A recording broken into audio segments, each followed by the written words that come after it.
आज वो तारीख आ गई है 29 मार्च की तारीख, जब शनि महाराज जो हैं वो राशि परिवर्तन करने वाले हैं। अपनी राशि कुंभ राशि से निकलकर शनि आज मीन राशि में प्रवेश करने वाले हैं। इसके अलावा सूर्य ग्रहण आज जो होने वाला है अब से कुछ ही देर में, हालांकि भारत पे इसका प्रभाव नहीं माना जा रहा है, हमारे यहाँ सूतक नहीं लगा है, लेकिन दुनिया के बड़े हिस्से में ये सूर्य ग्रहण और इसका प्रभाव देखने के लिए मिलेगा। और साथ ही शनि ये जो अलग नई राशि में अब प्रवेश करने जा रहे हैं मीन में, यहां पर पहले से ही कई ग्रह मौजूद हैं और उनके साथ मिलकर जिस तरीके से षडग्रही योग बनने जा रहा है और साथ ही साथ शनि राहु की महायुति, इसी को लेकर बड़ी कवरेज और हम चर्चा लगातार कर रहे हैं। राशियों के अनुसार जरा सा बात करेंगे हम जल्दी से। आचार्य राज जी के पास चलते हैं और उनसे जानते हैं मेष राशि वालों के लिए ये समय कैसा है। अगर मैं मेष राशि के लिए बात करूं, क्योंकि 7.5 का पहला फेज यहां प्रारंभ होने जा रहा है और 12th हाउस के अंतर्गत जाकर के ये संयोग बन रहा है, मेष राशि के व्यक्ति को मैं सबसे पहले कहूंगा कि आपको जरूरी है सावधान होना और जरूरी है कि भगवान की शरण में जाएं, जरूरी है कि भगवान की सेवा करें, अपने आप को डाउन टू अर्थ बनाएं, मानवता में लेकर के आएं। अगर द्वादश भाव के अंतर्गत यह संयोग बन रहा है और सबसे महत्वपूर्ण विषय है कि एकादश भाव के स्वामी भी आपके कुंडली में शनि हैं, दसम भाव के स्वामी भी आपके कुंडली में शनि हैं, तो स्पेशली जो सीनियर्स हैं प्रोफेशनल लाइफ में, उनसे उलझने का बिल्कुल भी प्रयास ना करें। और सोकर के अगर 7 बजे उठते हैं तो 6:30 उठना प्लीज शुरू कर दीजिए, वो आपके लिए सबसे ज्यादा फायदेमंद रहने वाला है। हाँ, एक चीज लाभ भी करेगा। मैं अभी आचार्य विक्रमादित्य जी कह रहे थे कि बहुत डरने की आवश्यकता नहीं, कोई भी चीज अगर नकारात्मक होती है तो कई चीजों के लिए सकारात्मक भी होती है। सकारात्मकता क्या है? मेष राशि वालों को जरा ये तो बताएं क्या करें और क्या ना जो करें। पॉजिटिव है सबसे पहले वो बता रहा हूं। जो लोग विदेश में नौकरी तलाश रहे थे या विदेश में नौकरी प्राप्त करने का प्रयास कर रहे हैं, उनके लिए निश्चित रूप से सफलता मिलने वाली है। अब क्या करें क्या ना करें, आलस्य से अपने आप को बचाने की आवश्यकता है। कोई भी इन्वेस्टमेंट करने जा रहे हैं तो उसमें प्लीज सावधानी रखिए। इनकम टैक्स इत्यादि से रिलेटेड जो मामले हैं उनको टाइम पर निपटाइए। कोर्ट कचहरी से रिलेटेड मामलों से बचने का प्रयास कीजिए। अगर है तो भगवान हनुमान जी की आराधना करते हुए जाइए, ये आपके लिए विशेष रूप से फायदेमंद, ये चीज सावधानी रखने वाली है। लेकिन अगर विदेश में नौकरी के लिए प्रयास करना चाहते हैं, खूब अप्लाई कीजिए, निश्चित रूप से आपको एक अच्छी सफलता प्राप्त होगी। भगवान के मंदिर में जाइए, सेवा कीजिए, सफाई कीजिए, गरीबों को दान दीजिए, नींद अच्छी लीजिए, आपके लिए कंडीशन अच्छी हो। रेस्ट करना भी बहुत जरूरी है। ठीक है, अगली राशि है वृषभ राशि, और अब वृषभ राशि वालों के लिए समय कैसा रहने वाला है जरा जानते हैं हम ज्योतिषाचार्य वान्या जी से। धन्यवाद रोमाना जी। वृषभ राशि की अगर हम बात करते हैं, इस टाइम पर शनि जो है आपके लाभ भाव से गोचर करेगा। ये समय आपके लिए काफ़ी ज़्यादा अच्छा होगा in terms of financial freedom. आपको जो है बहुत सारी जो है फिनेंशियल अपॉर्चुनिटीज़ आपके जीवन में आएंगी। हो सकता है आपकी जॉब में भी आपको प्रमोशन मिले, आपको कुछ अप्रिसिएशन लेटर्स जो हैं वो भी जो है आपके पास आना चाहें। इस टाइम पर आपको अपने बड़े भाई बहनों से भी बहुत ज़्यादा सपोर्ट मिलने वाली है। 11th हाउस होता है लाभ भाव का, तो लाइफ के हर एरिया से आपको लाभ ही लाभ होगा। ना इस टाइम पर आपकी 7.5 चल रही है, ना इस टाइम पर आपकी ढैया चल रही है, तो ये टाइम जो है आपका बहुत ज्यादा सपोर्टिव है। अभी आपको गुरुदेव बृहस्पति की भी जो है एज पर द ट्रांजिट, तो उनकी उससे भी आपको काफी लाभ हो रहा है। तो मुझे ऐसा लगता है ये साल आपके लिए बहुत अच्छा है। सिर्फ आपको करना क्या है, आपको देवी लक्ष्मी की जो है हमेशा आराधना करनी है। फीमेल्स की जो है आपको रिस्पेक्ट करनी है। जितना फेमिनिन एनर्जी की रिस्पेक्ट करोगे उतना वो आपके लिए बेनिफिशियल होगा। इसके अलावा जो है आपको शनिदेव की आराधना हमेशा कर, क्योंकि शनि का गोचर है ये 51 दिन, थोड़ा सा आपको केयरफुल सभी को रहना है। तो आप शनि मंदिर जो है रेगुलर जो है जाते रहिए। अदरवाइज ये समय आपके लिए गोल्डन टाइम है और इस अपॉर्चुनिटी को आप यूज कीजिए अपनी लाइफ में, अपने नए प्रोजेक्ट्स के लिए, अपनी न्यू बिगनिंग्स के लिए। अगर if you are single then you must be ready to mingle, तो आप मैरिटल साइड भी देखेंगे, आपको काफी सारी अपॉर्चुनिटीज जो है इस टाइम पर। तो वृषभ राशि वालों के लिए तो गोल्डन टाइम है, खुश हो जाइए वृषभ राशि वालों। और जो यहाँ पर ज्योतिषाचार्य ने आपको उपाय बताए हैं,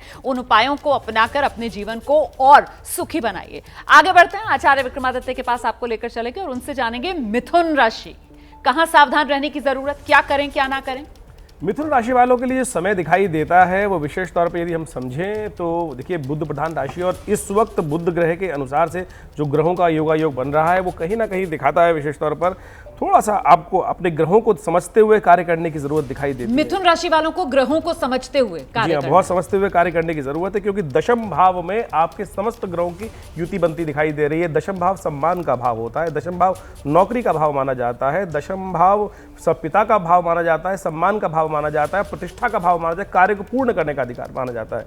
लेकिन शनि जब वहां पहुंच जाते हैं, बृहस्पति की राशि है तो बुद्धिमान ग्रह की राशि है, ज्ञान के ग्रह की राशि है, सामने आट के लड़ते नहीं है, लेकिन ऐसा तड़पाते हैं, परेशान करते हैं कि वो पेड़ पे फल लगा हुआ है लेकिन पकने पे आ ही नहीं रहा है। वो स्थिति है कि आप कार्य करने मेहनत कर रहे हैं पूरी तरह से, लेकिन उसका कर्म का फल ही नहीं मिल रहा है। लोग आपके क्रेडिट को नहीं देंगे, इसलिए आपको संघर्ष अत्यधिक करना पड़ेगा। मिथुन राशि वालों को खास तौर पर इन 2-2.5 सालों में ये समस्याएं दिखाई देती है। बृहस्पति पूर्ण ताकत लगाएंगे, बृहस्पति आपके पूरी सपोर्ट में बैठे हुए हैं, लेकिन शनि का खेल इस वक्त आपके लिए विकट दिखाई देता है। तो आप शनि को मनाने का प्रयास करें, शनि को मनाएं, सदा सुख पाएं, इस बात का आपको ध्यान रखना चाहिए। बहुत सारे लोग समझाएंगे नहीं आपको, क्या लोग कहेंगे कि दशम भाव शनि का अपना भाव होता है इसलिए वहां आकर अशुभ नहीं करता। स्वास्थ्य का, पेट संबंधी समस्याओं का ध्यान रखने की बहुत ज़्यादा जरूरत पड़ेगी। अगर जो लोग शादीशुदा हैं वो जो है उनकी मैरिड लाइफ में कहीं ना कहीं, व्यापार में कहीं ना कहीं दिक्कतें आने के योग बन सकते हैं। हाँ, जुर्माना नहीं कराएंगे, चिंता मत कीजिएगा।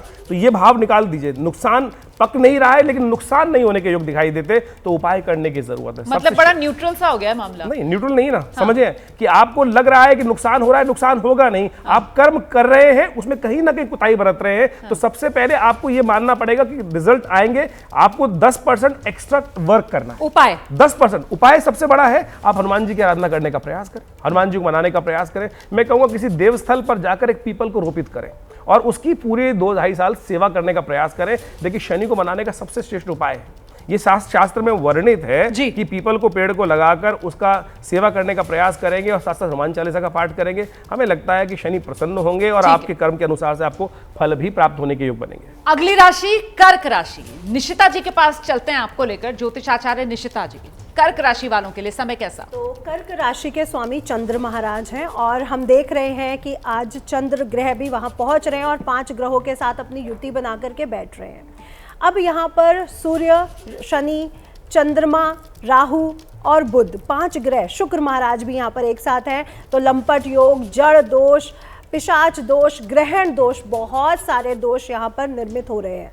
मैं आप लोगों से कहना चाहूँगी, कर्क राशि वाले स्वामी ग्रह मंगल भी 3 अप्रैल को आपकी राशि में पहुँच रहे हैं। बहुत संयम रखना इस समय, बहुत ध्यान रखना इस समय, क्योंकि जो भी चीज़ें हैं आपके पास वो आराम से होंगी अगर आप अपने आक्रोश पर, अपने ऊपर संयम रखते हैं और बहुत अच्छे से काम करते हैं। थोड़ा सा मेहनत का फल आपको डिले से मिलेगा, लेकिन आपको पूर्ण मेहनत का फल मिलेगा, क्योंकि भाग्य स्थान पर ये 6 ग्रहों की युति हो रही है। तो भाग्य स्थान कहीं ना कहीं आपका डामाडोल रह सकता है। इसलिए मैं कहूँगी धार्मिक यात्राएं करें, धर्म को माने, कोई ना कोई पुस्तक, रामायण है, गीता है, इसका पठन जरूर करें, ये आपके लिए बहुत जरूरी है। और शिवलिंग पर अगर आप जल चढ़ाते हैं दुग्ध युक्त और पीपल की पेड़ की पूजा करते हैं, उनको सींचते हैं, तो आपके जो संकट है, जो कष्ट है, जो भाग्य से निर्मित हो रहे हैं, वो दूर होंगे। तो कुछ छोटे छोटे से उपाय हैं, अगर आप अपना लेंगे तो फिर जीवन आपका सुख समृद्धि से भरेगा। सिंह राशि की बात अब करते हैं ज्योतिषाचार्य प्रतीक जी। देखिए, सिंह लग्न और सिंह राशि की बात करें तो ठैया शुरू होने जा रही है। अष्टम भाव में ये सारा ताना बाना बुना जा रहा है। अष्टम भाव किसका है? कहीं ना कहीं गूढ़ विद्या का भी है, सीक्रेसी का भी है, सीक्रेट्स चीज़ें भी हैं आपकी, इनहेरिटेड वेल्थ भी है, गाड़ी वाहन चलाना भी, एक्सीडेंट भी है। तो बहुत संभलना होगा। कई ऐसे जगहों पे आप फंस सकते हैं, कोर्ट कचहरी में फंस सकते हैं, ससुराल पक्ष से विवाद हो सकता है, पति पत्नी के बीच विवाद गहरा सकता है। तो इन सब चीज़ों को ध्यान देना होगा। वाणी पर कंट्रोल रखना होगा, क्योंकि अष्टम से सब ग्रह कहीं ना कहीं आपके द्वितीय भाव को देख रहे हैं, तो बने बनाए काम बिगड़ सकते हैं। अष्टम भाव में ये युति निश्चित तौर पर कहीं अच्छी नहीं मानी जा सकती। इनहेरिटेड वेल्थ जो मिलने वाली थी, पैतृक संपत्ति, वो भी फंस सकती है। तो स्थितियां थोड़ी यहाँ खराब हो रही हैं। खास तौर से 15 अप्रैल तक तो स्थितियां ज़्यादा खराब रहेंगी। इस दौरान आपको अपनी नौकरी व्यापार में बड़ा सचेत रहना पड़ेगा। अधिकारी वर्ग सहयोग नहीं करेंगे, शत्रु रोज कहीं ना कहीं टंगड़ी अड़ाएंगे। उपाय, आर्थिक स्थिति की बात करें, उपाय की बात करें तो दशरथ कृत शनि स्त्रोत कहते हैं जब भगवान दशरथ को समस्या आई, जब नष्ट हो रहा था उनका राजकाज, तब ये लिखा गया दशरथ का शनि स्तोत्र। इसका पाठ करें, ओम शम शनिश्चराय नमः इस मंत्र का पाठ करें और उड़द की दाल का दान शनिवार के दिन जरूर कर दें। बिल्कुल, तो मेष से लेकर सिंह तक 5 राशियों की हमने बात कर ली है। कन्या से लेकर आगे मीन राशि जो है उसके बारे में भी आपको बताएंगे।